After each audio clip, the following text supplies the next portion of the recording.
Trafalgar's Big Tour Sale has arrived. Book your next vacation with 15% off top-selling tours. Discover the world's top trending destinations like Spain, Egypt, Japan, and Italy, while enjoying big experiences, big memories, and big icons along the way. To unlock savings, contact your travel advisor today. Call Trafalgar at 866-513-1995 or visit trafalgar.com/Big Tour Sale. That's TRAFALGAR.com/Big Tour Sale.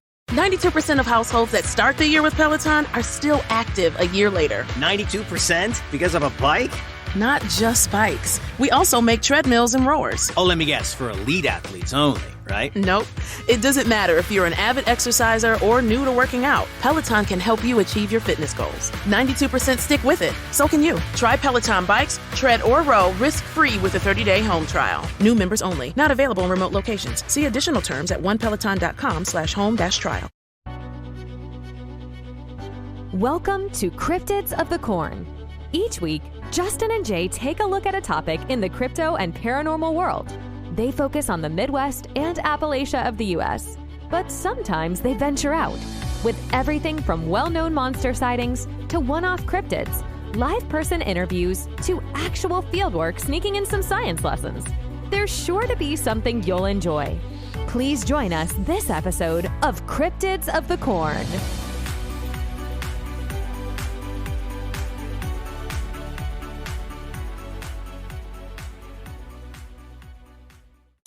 And I'm the fish-friendly Jay. Oh, gosh.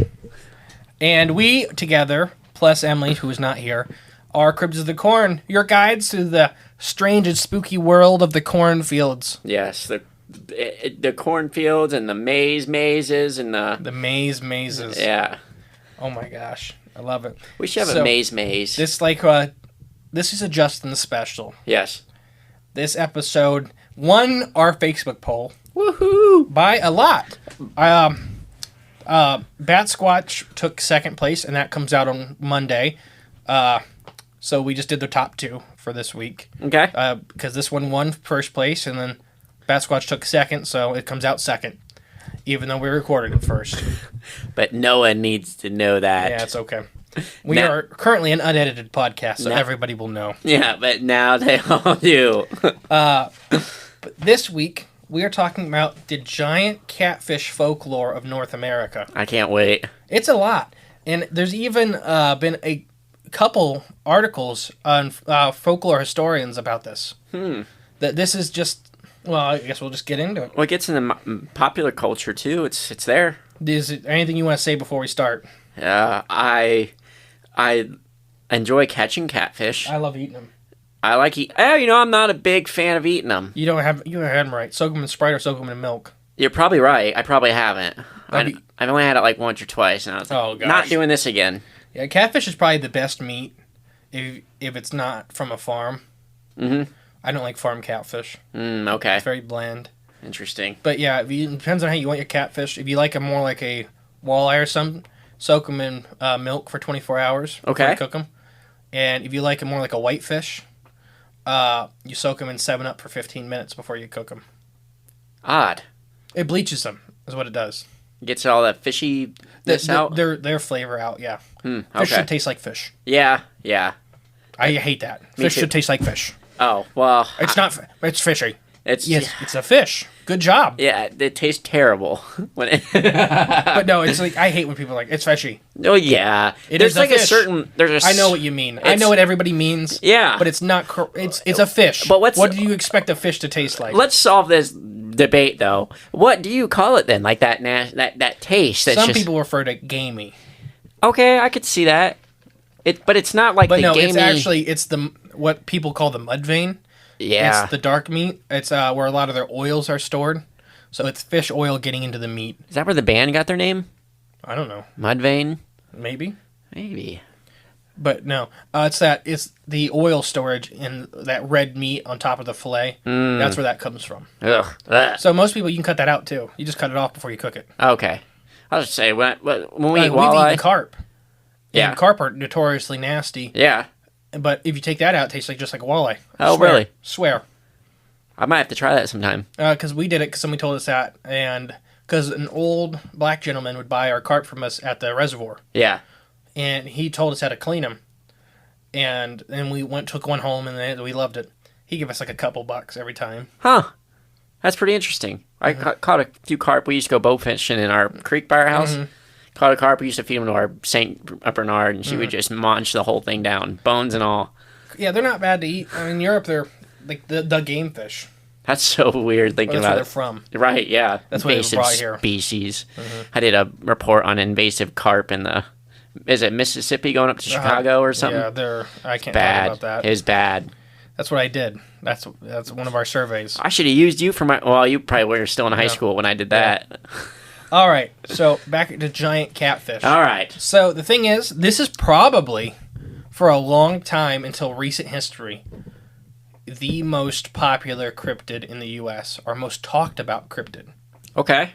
There is not a community in the U.S., according to, oh gosh, I wish I could remember the folklore website, one of the big folklore websites about documentation of folklore. Anthropology is not the right word, but it's like that for more modern stuff. Okay. But it is the most spread folklore in the U.S. Interesting. Bigger than Bigfoot. Every basically white community or non-Native American community has a giant catfish legend. Interesting. It was, until recent history, bigger than Bigfoot. And it wasn't more talked about even than Bigfoot. Or it wasn't more publicized than Bigfoot. Okay. More people knew about this than more people talk about this than Bigfoot. My uncle said there was divers that dove below X Dam, and there was, a catfish bear in a Volkswagen, and they came up with white hair. That's kind of the baseline. Good Lord. And we have a local one. If we do? Mm-hmm. Are you allowed to disclose where? Yeah. So, Salisbury State Park. Okay. And Kenton. Oh, okay. Salisbury Lake. They supposedly have one in there? So, it's famous. My dad was actually in the lake when they threw a car in. So, there's a cliff on the back side of that people have been using for insurance claims. Actually, on my fish finder, I have a screenshot saved of a car. No way. Yeah. But there's about 10 cars or 15 cars down there. Yeah. Well, I can't remember which bank robber it was, but he dumped a car full of money and stuff and guns and stuff down there. And this is in the 50s. Yeah. And so divers went back to get the guns because he stole the guns from the armory in Kenton. Oh, wow. And so the guns were worth more than the amount of money that was down there. Right, yeah. The divers went down, and the same story. They said they seen these giant catfish that were so large that they came up, and one of the guy's hairs turned white and stuff like that from fear. Oh, his hair turned white. Holy crap. And then they would refuse to go back down. Yeah. That's the same story everywhere in the country. If there's a dam, everywhere. But, keep in mind, I've caught 95-pound catfish in my life. The biggest catfish I've ever seen, not caught, was in that lake. Oh, really? It swam under our boat. Yeah. And it was probably about 4.5 feet long, jet black, and didn't care we were there. Yeah. I bet you it was probably about 100 pounds. Let's go catch it. You won't catch it. Oh, we can do it. Fish don't get big being dumb. I got this treble hook that I can tie to a light post or a lighthouse. Giant or treble hook. Steel cable. It wasn't a treble hook. Oh, okay. We'll catch it. We'll catch something. A little bit different. I put a whole chicken down there. We should tell that story on here, but it wouldn't get me in trouble. I got to look up at statute limitations and stuff. True. I know we've hinted at it earlier in much earlier episodes. It's just a story. It didn't happen. Right, Jimmy. I think Jimmy Woo told me the story. Jimmy Woo. Yeah. Anybody that met us at Salt Fork knows who Jimmy Woo is. Yeah, he's very famous. Oh my gosh. Great stories. So I do have some really famous stories from back 1902. I have some Mark Twain stuff. Ooh. But yeah, and then some more recent stories. I got a lot of stories, and we're just going to kind of go through them, and then we're going to talk about some real life catfish at the end. Heck yeah. So we're going to start with my first little blurb.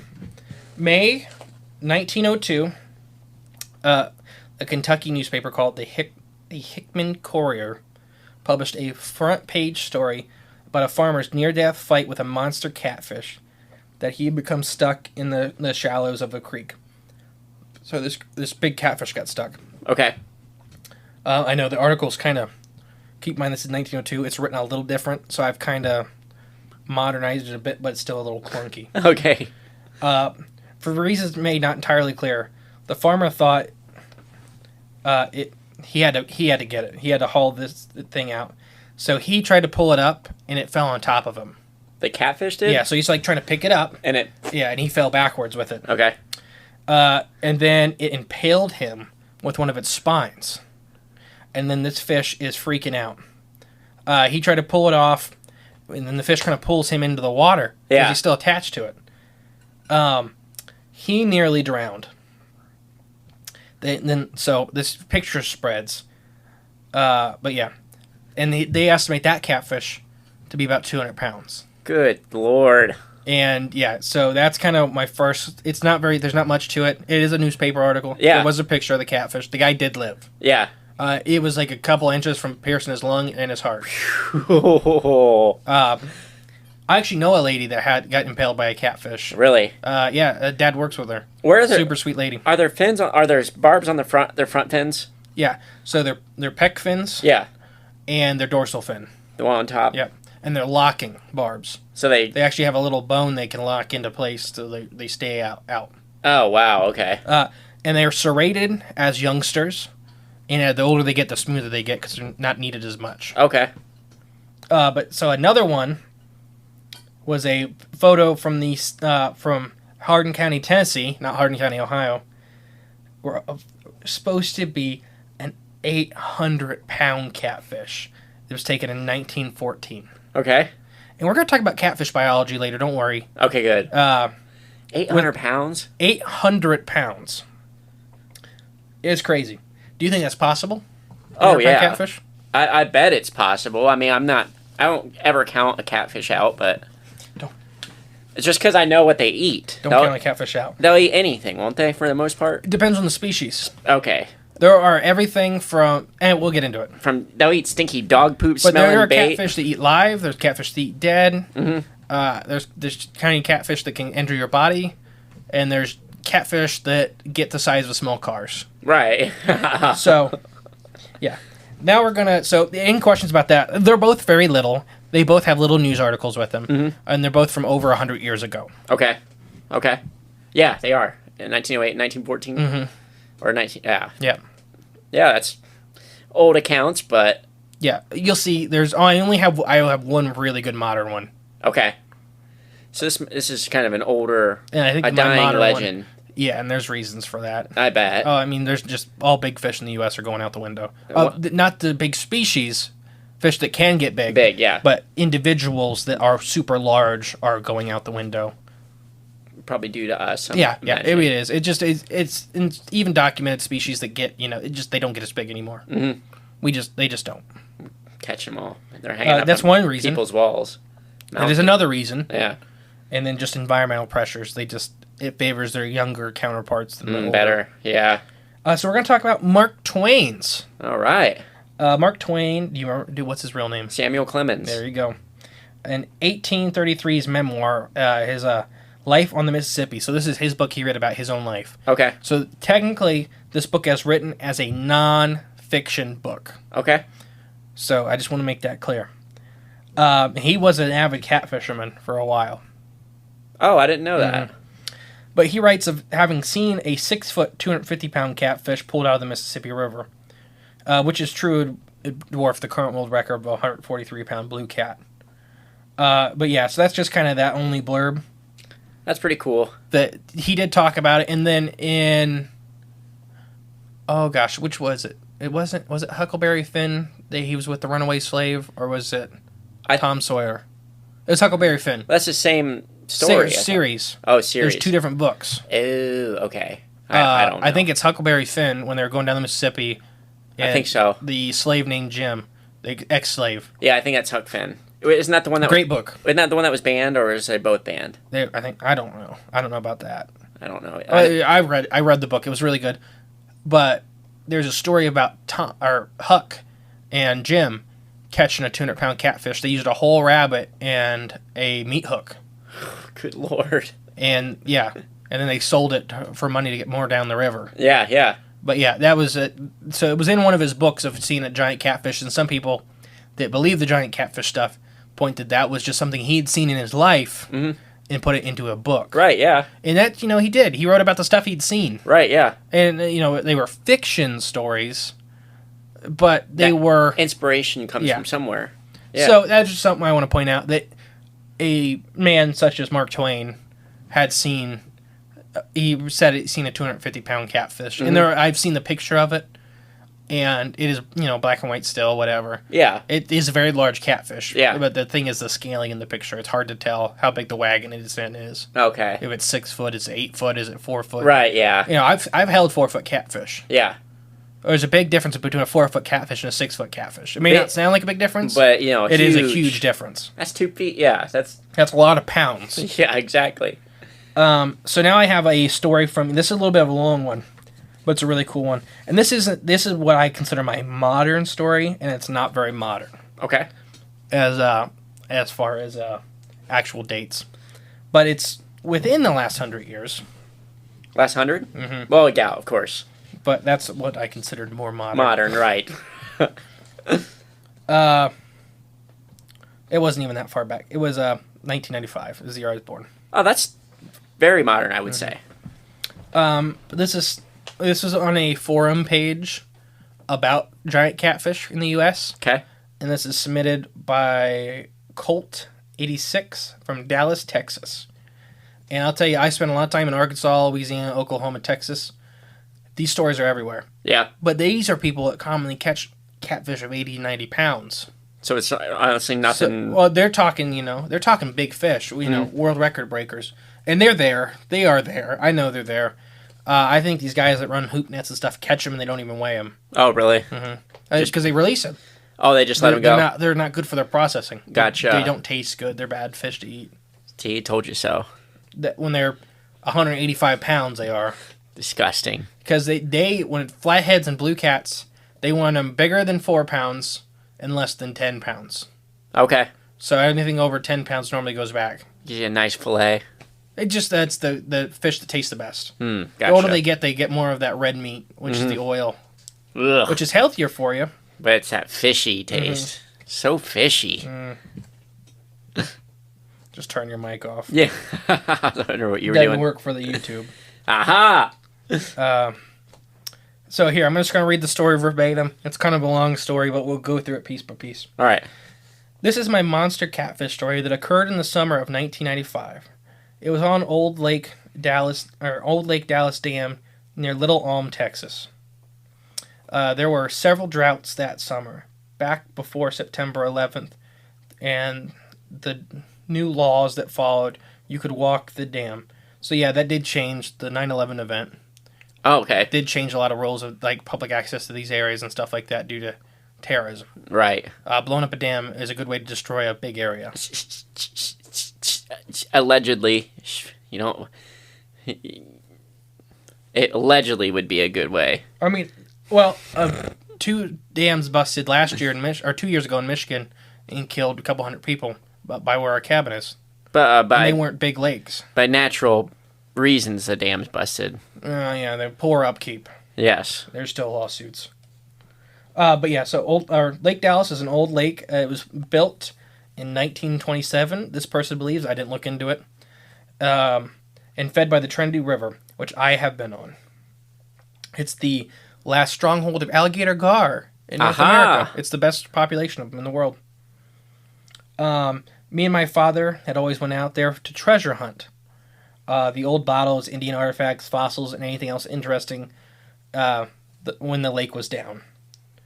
So basically, I'm going to skip ahead a little bit.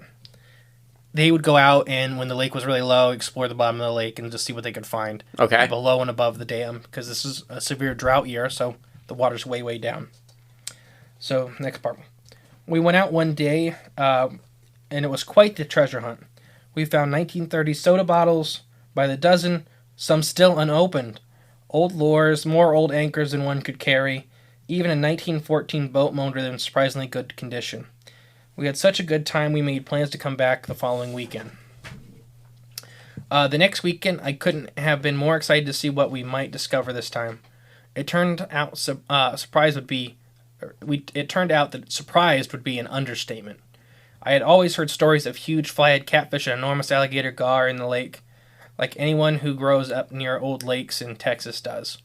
My father had retold stories to me, and told of my grandfather who used to noodle catfish in the Alm Fork of the Trinity River in Denton County, back around the turn of the century. Apparently one day he'd stuck his arm in a hole and grabbed a fish that he said was at least 200 pounds. It came out of the hole and drug him around for several minutes, nearly drowning him, but finally let go. It permanently disfigured his hand and arm. I, of course, believed him, but as far separated as they might as well have been old ghost stories, as in this stuff just doesn't occur anymore. Yeah. Once again, we're not good readers. Back to this summer weekend, we parked near the dam and started walking on top of the dam, looking down for anything interesting.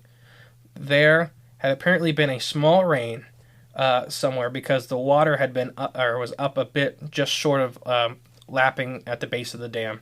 So there was a big puddle at the bottom side of the dam. Okay. We had only walked about 2 minutes when I seen what, from my vantage point, about 50 feet high, looked to be a dead human body washed up at the base of the dam. I pointed it out to my father, and we immediately started descending down the dam to get a closer look. It's a large boulder, so it was difficult to traverse, but as we were making our way down, I became aware whatever it was a monochrome gray color and too large to be a human body. We couldn't take the path straight, but we eventually made it to the bottom, about 50 yards from the object. As we started walking towards it, I realized it was an enormous dead fish. And as we got up to see, it was actually a flathead catfish. Very common in the area. Very, very common. When I say enormous, I mean this was truly enormous. Multiple times larger than any I or my father had ever seen before. It appeared to have been dead maybe a day or two. There didn't seem to be much damage to it that we could see. No boat prop marks or anything like that. I can only assume that it must have died from old age or something. It did not stink and had not begun to decompose or bloat yet. So, in my opinion, it probably was only dead a couple hours. That's what I was just thinking. They bloat very fast. Yeah. Because they stink really fast. Mm-hmm. It's due to their swim bladders. Oh, okay. We were truly in shock of the size and decided to measure it the best we could. So this actually has measurements. That's why I picked this story. Okay. My father's shoe was a size 11, which is exactly 12 inches long. So we stepped off the width of the mouth, and it was 28 inches wide. The mouth? The mouth. The widest point of the head was 2 or 3 inches wider than the mouth, so about 35 inches. And she means 2 or 3 inches, bigger on each side. Both sides, right. Because I had to reread that a couple times, because I'm like, that math doesn't make sense. Yeah, but at all. I got it. Which I might add is the size of a large saucer. The fish was oriented the fish orientation very stir, so my father stepped off the link, or very straight. Stepped off the link. It was just over 8 feet long. But I guess a small...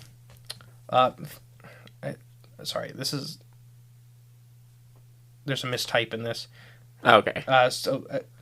Turtle had eaten off the tail. Oh, so it was missing its tail, is what she's saying. Sorry, this is written, like I said, I'm trying to read it verbatim, but there's a good bit of misspellings. If the fish's tail was in proportion to other flatheads that I have caught, it's estimated to be close to 2 foot longer of what is missing. So a 10 foot long catfish in total. Yeah, in total. What it should be, potentially. With the water up and not much to find, we head home. We had plans to return the next day with our camera and a tape measure so we could tell the story exactly so people could believe us. That night we got the first real rain of the summer, and it rose the lake by about 2 foot. So yeah, that's basically it. There's more to this story, but so it washed away. Okay, that's what happened at the end. How did it get up out of the water to begin with? So it probably, in my opinion, it went over the dam.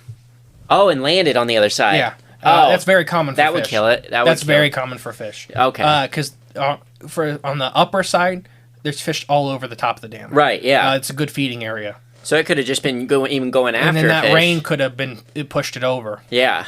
Okay. And then it died from that. Right, the fall. That makes a lot more sense. Because I was thinking it was already down there, and how would it work its way up? I don't think it could have jumped up there.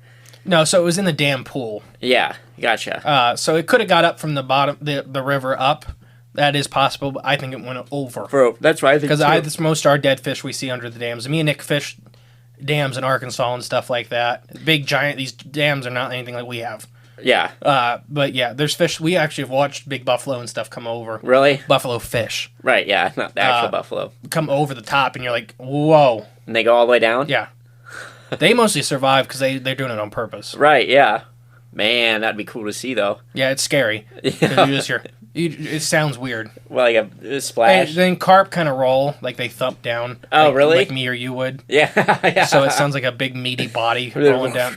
Down the dam? It sounds gross because they're dead. Oh, okay, gotcha. But yeah. They don't live through that, do they? No. So what do you think about that so far? That's pretty awesome. That's enormous. Yeah, a 10-foot long. 95. So I actually have a theory on this one we'll get into if you remind me. Okay. 1991 catfish theory. That's much bigger than any flathead. Yeah. But it could be a case of misidentification. What? Perhaps a sturgeon? No. Oh, okay. It's definitely a catfish. Oh, okay. Catfish mis-ID. Mm-hmm. I have no idea. Because there's an invasive species in Texas. Of catfish? Mm-hmm. It's reached 14 feet in length. Oh, jeez. Is it from, like, Thailand or something? Europe. Oh, European, It's the Wales. The Wales catfish? Mm-hmm. I don't know what in that their is. native country of Wales, they don't get big. Really? They get big, but not, like, gigantic. So why gigantic here? Everywhere out of their range, they get gigantic. Interesting. They're they're crazy fish. I think they are either third or fourth in the world's largest freshwater fish. Oh, okay. They're definitely the longest freshwater fish in the world. Oh, they are? Mm-hmm. They get a big eel-like tail. Wait, oh, okay. So even bigger than sturgeons? So sturgeon are androgynous. Okay. So they don't get a count. Why not? Androgynous means both. Species? Fresh and salt. Oh, okay. Oh, I didn't know that. Yeah. So they can live in both? Most species of sturgeon can. Lakes can't, and shovelnose can't, and I think pileates can't. But yeah. Didn't know that. But your really big sturgeon are considered androgynous. Science lesson for the day. Salt and fresh water.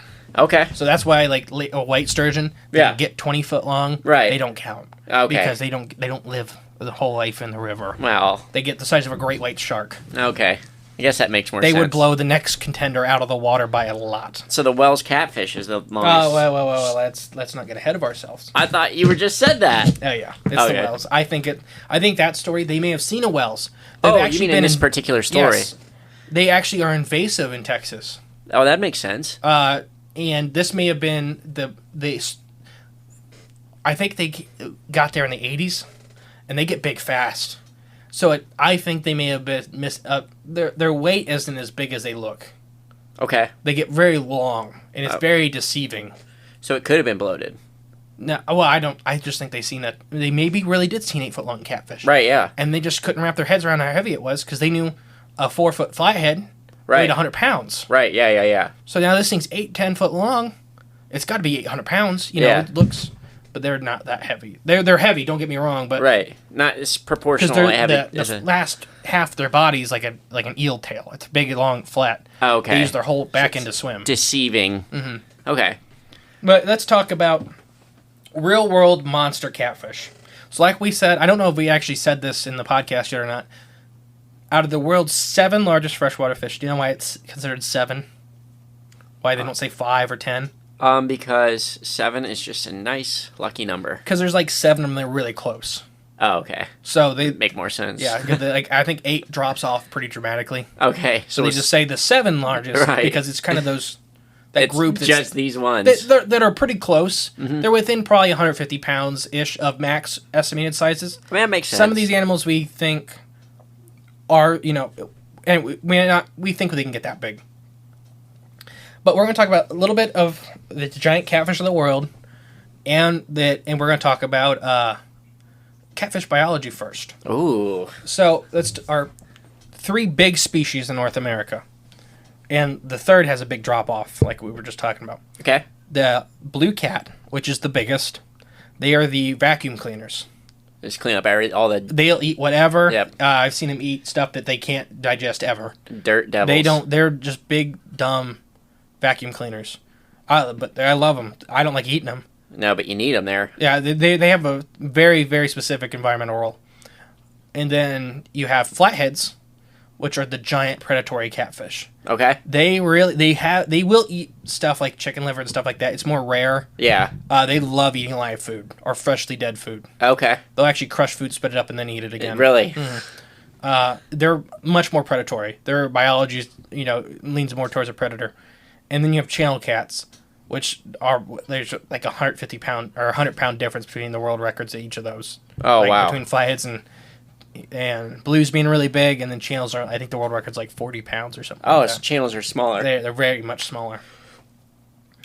But channels are more numerous in the country. Are they like predatory too, or are they kind of they're mixed? just the same thing as blue cats. So vacuums. Yeah, they'll eat live fish, don't get me wrong. But they won't pass up on nothing. Right. Gotcha. Okay. That's why they're fun to catch. We have old photos. My brother caught a catfish once. It was a 32-inch, 18-pound, but I don't know what kind it was. So the only difference between a blue cat and a channel cat that the average person can see, not all blue cats are blue. Okay. They're males, when they're spawning, they turn blue, but male channels, when they're spawning, turn blue. They all have white bellies? Ooh, which one has a white belly? They all have white bellies. I mean, Okay. It's not a determining factor. Okay. The only difference is the anal fin, that big fin, Okay. is either straight or curved. Oh, I can't remember. So channel cats have a curved edge, like a bow, Yeah. and then blues have it looks like a scissors cut it. I mean, it's flat. Must have been a channel cat, I think. That's more likely. Yeah. Blue cats are very rare in Ohio. Oh, this was in Canada. Oh, there's no blue cats in Canada. Okay. Yeah, Probably channel. But it was aggressive, though. That's Yeah, channels are pretty aggressive. Okay. Because we had this... They're fun fish. I'll just tell this quick story. So we caught this big old catfish like super early in the morning, and that was the only fish they caught that early. They just brought the boat back then because they'd never caught a catfish here in this spot before, and it was big. It even jumped out of the water when they were reeling it in. So we just took one of those, what's it called? The stringers, like the fabric ones, just a big rope. We took that, wrapped it through its gills, tied it off to the dock, and we just left it there, and we went out fishing again. When we came back, that catfish had just constantly been yanking on that rope backwards. Swim up to the top, and then it would swim backwards, like yank this rope. It did it so much that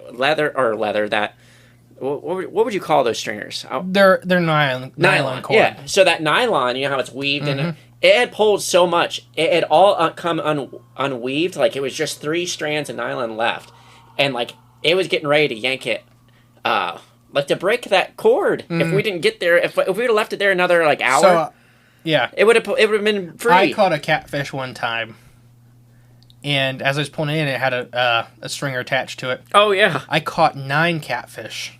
it was still attached to the stringer. No way. It pulled the stringer off the dock. No way. It had 9. I caught 9 catfish. And it was. They were all still alive. It just happened within a couple days. No way. And a dead trout. And he's still swimming around taking your bait. All the catfish were alive, and then the trout was dead. I mean, he was pretty bad. Yeah. Oh, wow. That's nuts.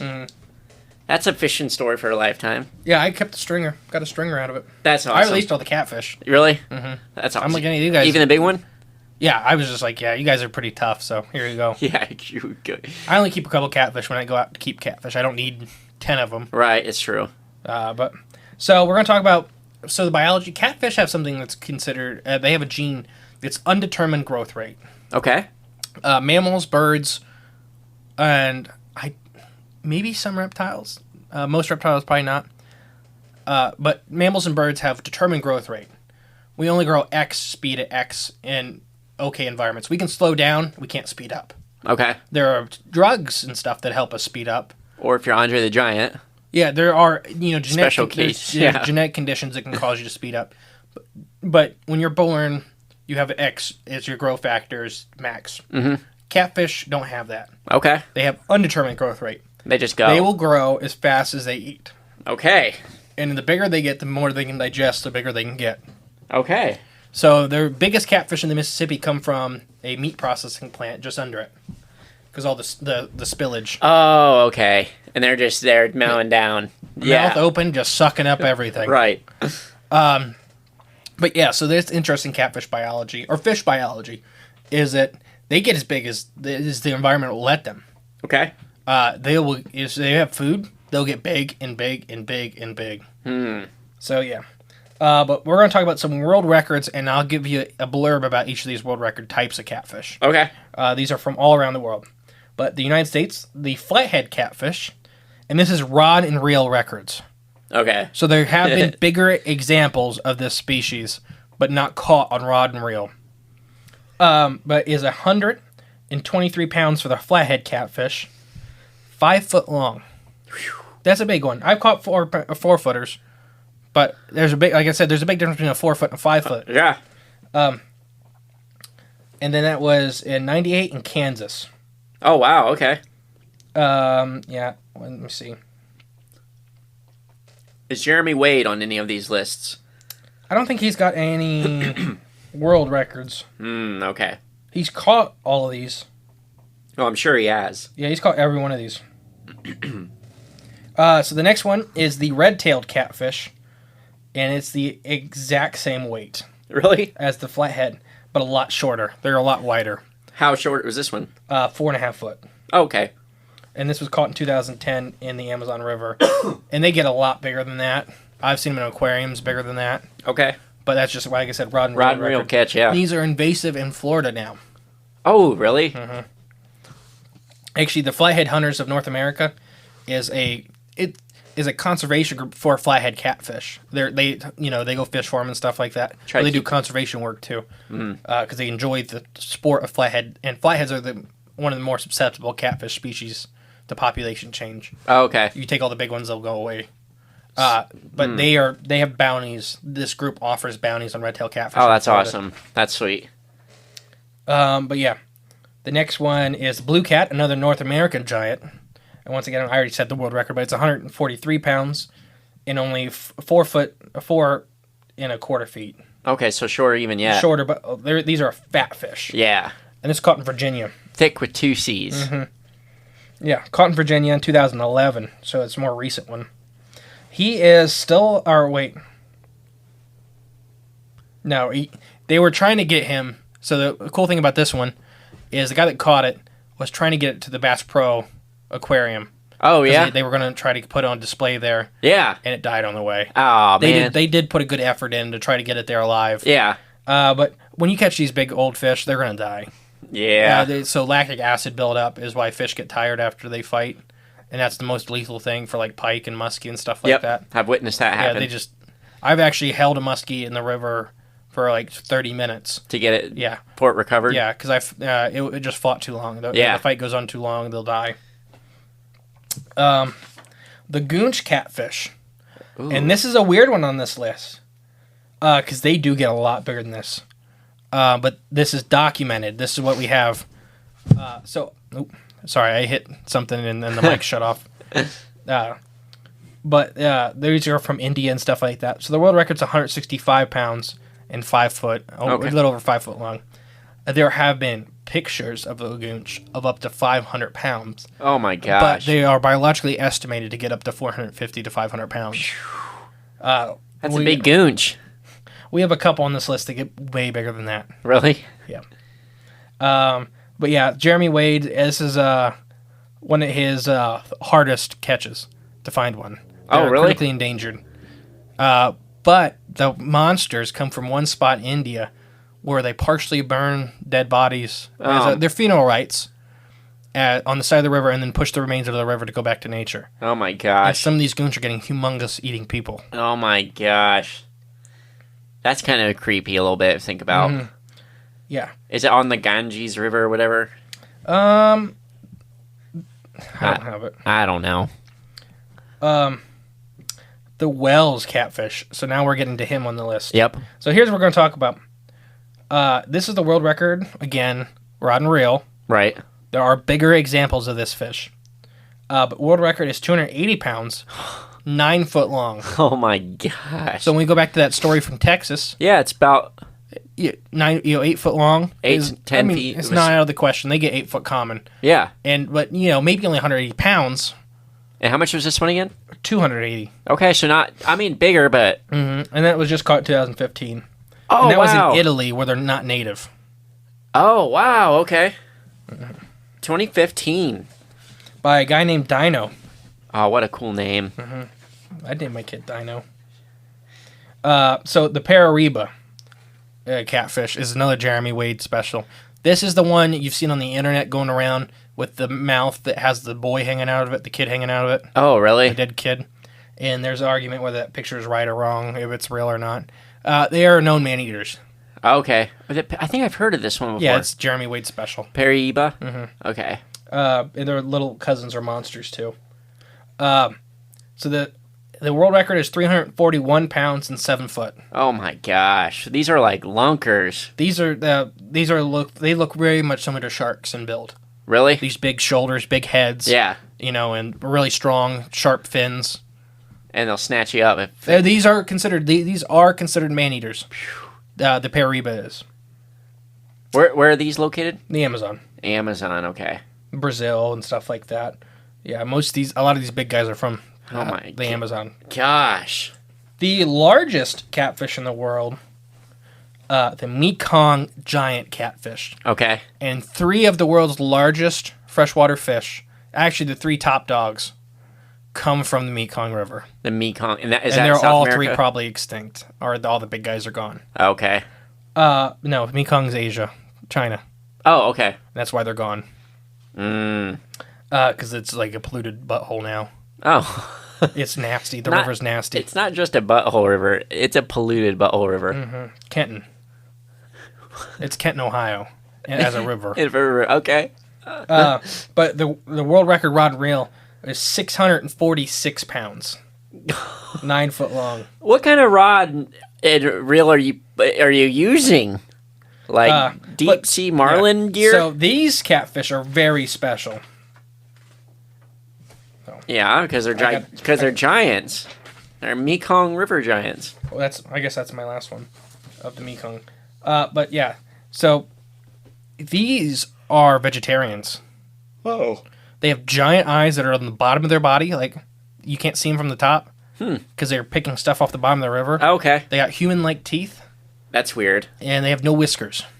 Okay. Oh, they're super friendly. Really? They're harmless. I might have to see a picture of them just so I can. So the other 3 contenders. So we went over like I said, the other 3 contenders of the world's largest freshwater fish, truly freshwater fish, it's the freshwater stingray, the giant freshwater stingray. Okay. The arapaima. Yep. Okay, I know what that is. And the giant freshwater carp. Oh, cool. And the giant stingray and the giant carp and the giant Mekong giant catfish are all from the Mekong River Delta. Wow. And then other parts of Asia and stuff like that. Yeah. The giant carp is extinct. The last pair, it might not be extinct. The last giant pair was protected by one farmer that had been feeding them rice noodles for like 20 years. And really? They finally disappeared. Oh, no. And there's a video, the one estimated was like 680 pounds. And the other one was estimated to be in like 540 pounds. They believed it was a male and female. I would just love to witness that. And he'd feed him noodles every day. Yeah. And they'd eat out of his hand. They had no teeth or nothing like that. Yeah. Jeremy Wade actually put a cutout of there was a remains of one found that was like 850 pounds. Man. It was bigger than a Volkswagen Bug. That's amazing. So some of these fish are estimated to get up to 750 pounds. Okay. That's kind of what we think a lot of the top out on some of these catfish are. Specifically, let's go back. The goonch is one that's kind of the wild card when we talk about these giant catfish of the world. Because there's not a lot known on them. Where they are is hard to research. Yeah. They're already endangered due to just habitat loss and pollution. Well, at least they got a cool name. And they have giant teeth. The goonch do? Like musky teeth. Well, those are the man-eaters, right? Those are the ones that have been fed human corpses. That's okay. Yeah, that's right. The Parariba. The Parariba is the one that seeks human. And then where do I have my Parariba one? Oh, so they found. They found everything: monkeys, cats, dogs, birds, other catfish, crocodilians, and human remains. Good Lord. There is nothing a Parariba won't eat. Right. Except maybe like I don't know. So, I do all this to illustrate that this is a myth, or not a myth. This is a folklore aspect that has followed mankind forever on every continent, besides Antarctica. Obviously, there's just that we know of yet. Yeah, there are saltwater catfish species. I don't think there are any cold water ones. Catfish thrive in these decently warm climates, and I'm not talking. I mean, they're in Canada and stuff like that. Catfish are everything from small venomous ones like mad toms we have here in North America. Some only get the size of 1 digit or 2 digits on your pinky. Oh, really? Yeah, like the mountain mad tom and stuff like that. That's breeding size. Oh, okay. And they're venomous, and it sucks to get stung. Yeah? Been stung a lot. Really? By those specific catfish? All the mad toms. I've been stung by every mad tom, I think, in Ohio. Really? What does it feel like? Freaking sucks for days. Like a bee sting? No. Worse? Yeah. Stonecat mad tom is the hardest one to get stung by because their spines are really blunt. And you got it? Yeah, but I keep in mind what I did. Right, yeah. So I had 50 of them in a bucket. Yeah. And I had to count them. I had to pick up each one of them and weigh them. So the option to get stung was very high. Right. But it burns, and then it goes away, and then it burns, and then it goes away, and then it burns, and then it goes away for a couple days. Oh, good lord. I wouldn't like that. If you get it stung on your hand, it'll make your elbow hurt really bad. Yeah. Of that arm. It's a venom that causes pain, not destruction. Okay. So when we talk about there's Necrotic? Necrotic venom. I can't remember all the venom types now. Yeah. But there's a couple venom types. This is the one that just causes pain, so inflammation. Yeah. It's just made to make your day bad. Right, but yeah. not hurt you. Really, it doesn't do anything to you unless you're allergic. There was one kid in school that our professor's like, these guys are venomous and blah, blah, blah. And he's purposely got stung. He's like, the professor's like, why'd you do that? And then he swelled up like a balloon because he was allergic. Oh my gosh. So I'm guessing he didn't know. No. Oh my gosh. How'd that end?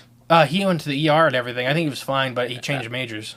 I guess that'll do it. Mad Toms are good. Some are really sensitive. So, like, mountain Mad Toms and northern Mad Toms are both endangered in Ohio. I've had Stonecats as pets, Stonecat Mad Toms. They look like mini flatheads. Oh, cool. Okay.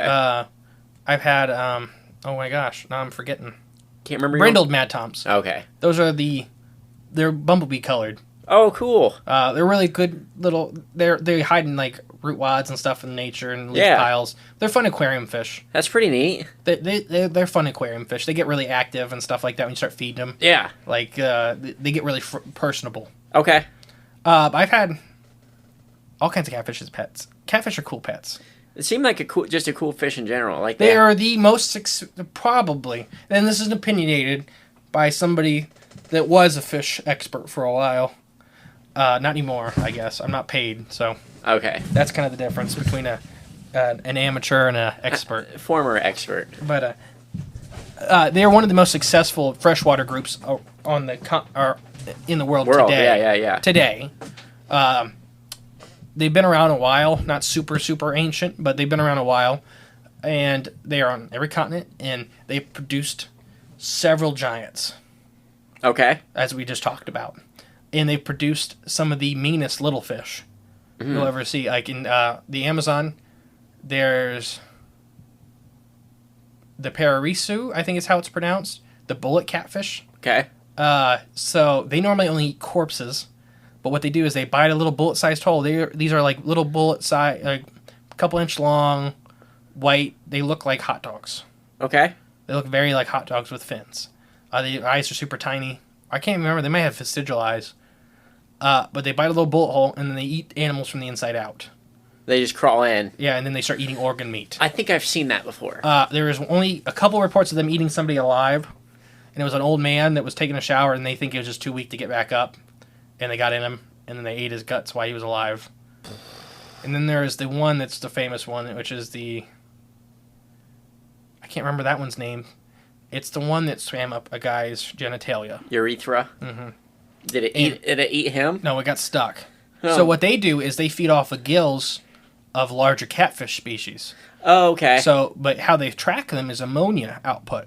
Oh, so they follow ammonia. So they followed his urine stream, and they found the hole, source, and they went up, and then it released its spines, and he had to get surgically removed because it stuck. Gosh, what a terrible day.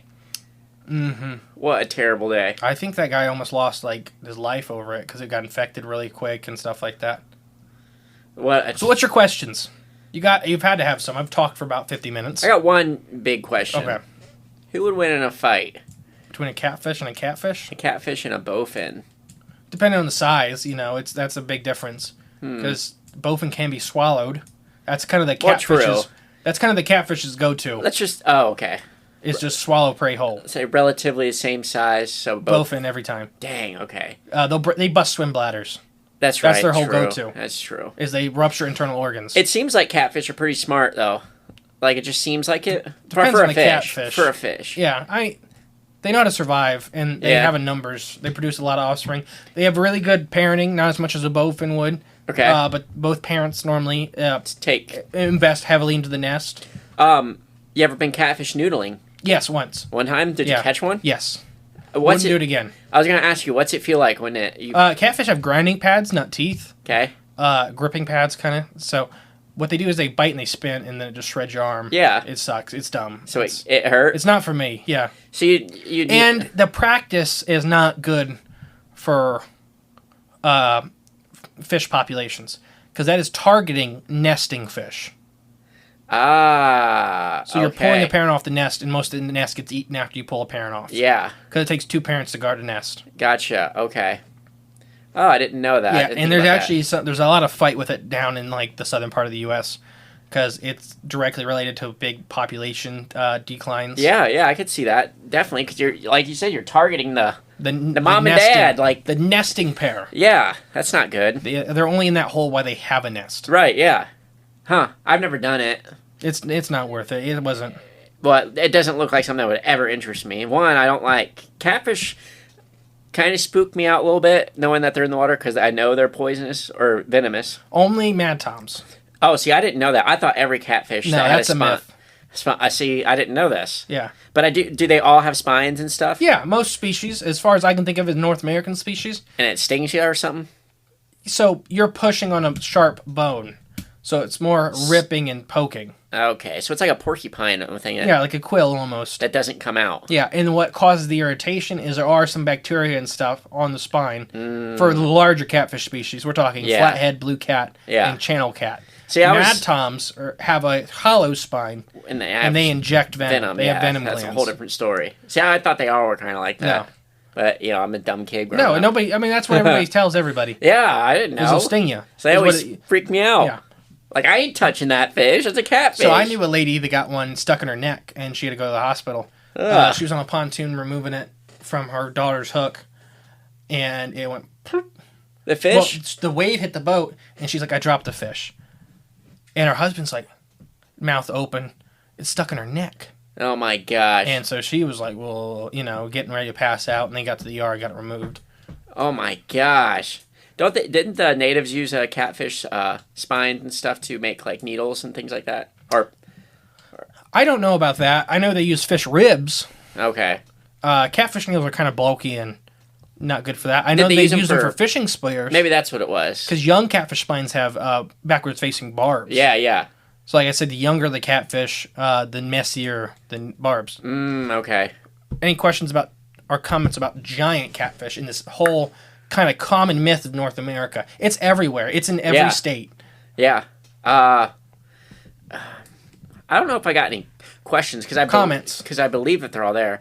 I would love to see one, but I'd be scared to death they would eat me.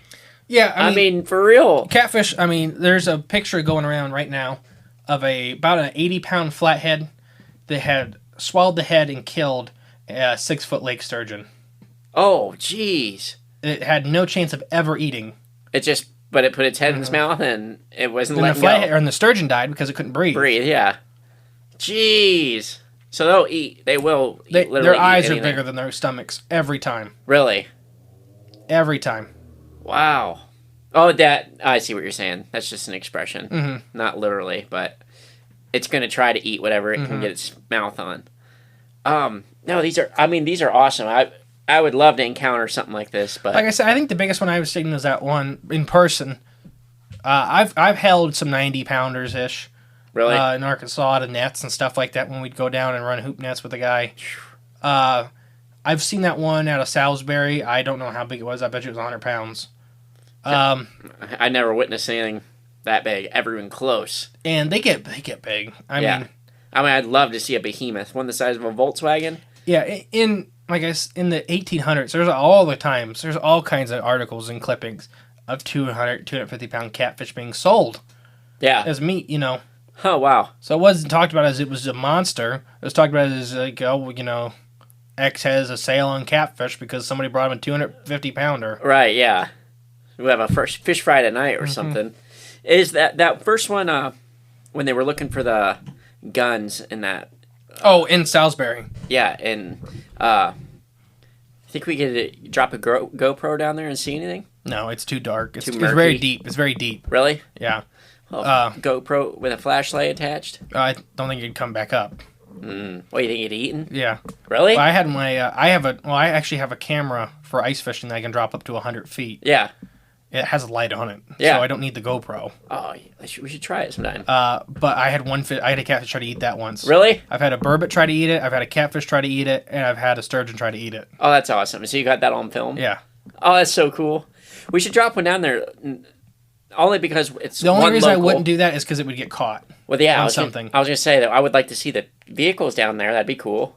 But you got a risk of your camera getting caught and stuck on something. And then I'll dive down there and get it. I don't think you can. No, I'd probably get eaten. Well, I mean, you drowned. It's 100 feet. Oh, okay, yeah, I couldn't do that. I think it's 60 foot in Salisbury where those cars are. 60 feet. That's pretty dang deep. That's a dive. I think the furthest I've ever gone down was like 20, 25 feet. It's pretty far, but you can do it. 20 feet? Oh, it's not. Yeah. My grandma's pool is 12, which is nothing. Mm-hmm. But there was a... The Ada pool 12 is as deep as I've ever been. Okay. Yeah, you can... we went to... I did do a dive class, so I have been deeper than that, but I had all kinds of stuff. With you? Yeah. We did it... there was... I forget where we were. We went on a cruise ship to Jamaica, but we stopped at these two other places. I just can't remember where the first one was, but we did this little boat tour, and you went down the dive for sand dollars. Then he took us out a little deeper, and he said it was 20, 25 feet, but yeah, you could swim, you could see the bottom, you could swim all the way down there. You'd swim down, touch it, and go straight back up because the pressure hurts your head. Oh, it's crazy. Yeah. Mm-hmm. Oh yeah, but you take a deep breath. I go down, touch it, and shoot back up. But yeah, you go. That's amazing. I don't know. I'm a terrible swimmer. I can't swim fast. I'm really good at not drowning. Good at that. I've almost drowned once, but that was a different story. Someone standing on my shoulders. Didn't realize I needed air, and they were still on my shoulders. I couldn't get them off. That was scary. Ugh. But other than that, any other catfish comments before we go? Oh no, this is pretty fun. I didn't know they could get that big. I didn't know they had a undetermined growth rate. Mm-hmm. That's pretty interesting. I could see where all the legends could come from, especially when you're so undisturbed for so long. No one's hunting you or dropping cars in your head. Yeah, so catfish are pretty good about getting out of the food chain pretty fast. Yeah. They get 20, 30 pounds pretty quick, and that's hard for most animals to eat. Yeah, and leave it alone pretty much. Alligators and other catfish and snapping turtles are what you're worried about. Yeah. We don't got any of those really up here to worry about. Well, yeah. A lot of these are from the south and right, stuff like that. Yeah. But, yeah. But no, that was pretty interesting. Pretty fun stuff. Did I forget anything I told you to remind me about in the beginning? No, we already covered it. It was at 95 whales. Oh, yeah. Whales catfish. Whale. All right. I have been the fish-loving Justin. Ooh. And I've been the fish admirer. Did I say that before? Don't know. I don't know either. Fish friendly is what you said. Fish friendly. Okay, I'm a fish admirer now. Okay. Jay. I was like, you gotta say that. Yeah. And together we are Cryptids the Corn. So thank you for joining us on this journey. We hope we dropped a few kernels of knowledge. There you go. On this podcast. And tune in next Monday for the Bat Squatch episode. Big reveal. Yeah, which is another banger. All right, it is a banger. All right, everybody.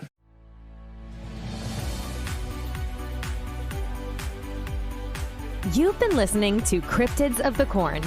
Be sure to join us in the next episode where we tantalize your intellect and expand the horizons of your mind.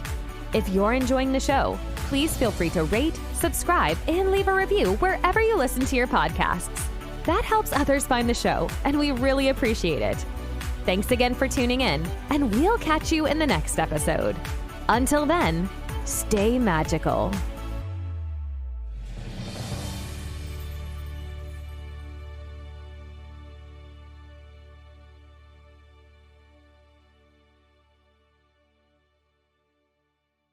%of households that start the year with Peloton are still active a year later. 92% because of a bike?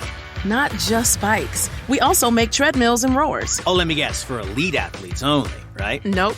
It doesn't matter if you're an avid exerciser or new to working out. Peloton can help you achieve your fitness goals. 92% stick with it. So can you. Try Peloton bikes, tread or row risk-free with a 30-day home trial. New members only. Not available in remote locations. See additional terms at onepeloton.com/home-trial. With one of the best savings rates in America, banking with Capital One is the easiest decision in the history of decisions. Even easier than choosing Slash to be in your band. Next up for lead guitar. You're in. Cool. Yep, even easier than that. And with no fees or minimums on checking and savings accounts, is it even a decision? That's banking reimagined. What's in your wallet? Terms apply. See CapitalOne.com/bank for details. Capital One NA, member FDIC.